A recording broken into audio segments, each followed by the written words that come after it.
ہم رو بھی دیتے ہیں، ہم ٹوٹ بھی جاتے ہیں، پر اللہ ہمیں ہمیشہ جوڑ دیتا ہے۔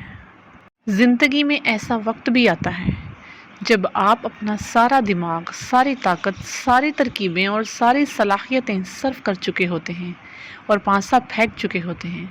اس وقت سب کچھ خدا کے ہاتھ میں ہوتا ہے اور آپ کچھ نہیں کر سکتے۔ وہ علم جو آپ کو راستہ کا شوق دے اور منزل کے قریب کر دے، وہ خیر کا علم ہے۔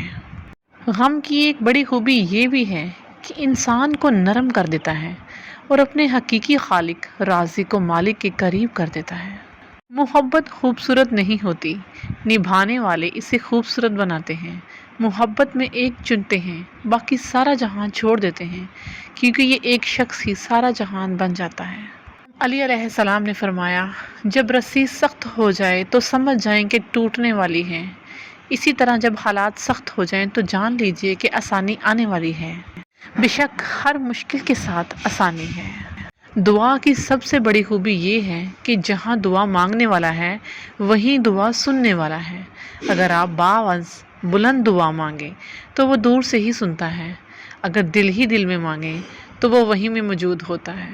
جنہیں ہماری ساتھ کی ضرورت ہوتی ہے، وہ ہماری بڑی سے بڑی غلطی کو بھی معاف کر دیتے ہیں، اور جو ہم سے بیزار ہوں وہ چھوٹی سی بات پر بھی ہاتھ چھڑا لیتے ہیں۔ آج کل وجہ بتا کر نہیں، وجہ بنا کر چھوڑا جاتا ہے۔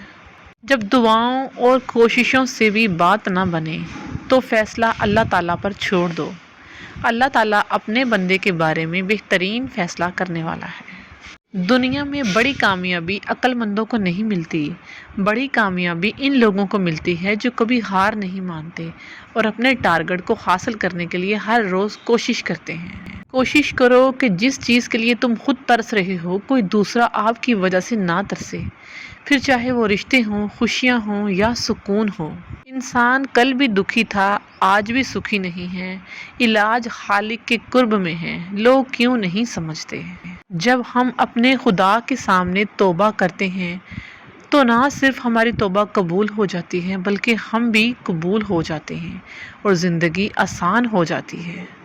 زندگی میں بہت کم لوگ ایسے ملتے ہیں جو سچ میں آپ کے ساتھ مخلص ہوں، ورنہ زیادہ تر لوگ دکھاوا کرتے ہیں۔